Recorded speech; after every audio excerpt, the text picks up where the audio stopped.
Hey everyone, today I'm going to show you how to stop sharing OneDrive files or folders or change access rights. So let's get started with this quick tutorial. First, open your web browser and navigate to onedrive.com. Once you're on the page, sign into your Microsoft account. This will give you access to all your stored files and folders in OneDrive.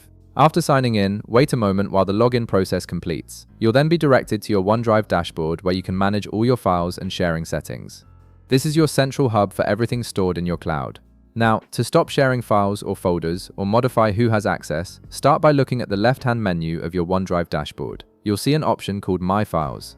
Click on it to view all the files and folders you've stored in your OneDrive account. This section displays everything you've uploaded or created. Next, browse through your files and locate the specific file or folder you want to stop sharing or change access rights for.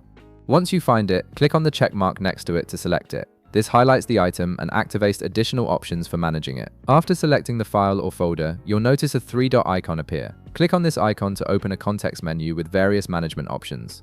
From the list that appears, click on Manage Access. This is the key feature that lets you control who can view or edit your files. A Manage Access window will now open on your screen. Here you'll see a complete list of users who currently have access to your selected file or folder.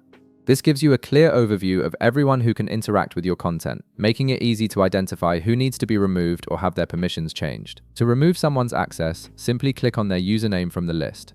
This will open a user configuration window with detailed settings for that specific person. In this window, you'll see a drop-down menu showing their current access level. Click on the drop-down menu and select No Direct Access from the available options.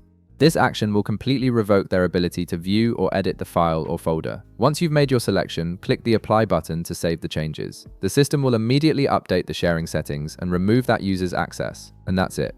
You've successfully stopped sharing your OneDrive file or folder and changed the access rights for specific users. If this video helped you out, be sure to leave a like, subscribe, and I'll see you in the next one.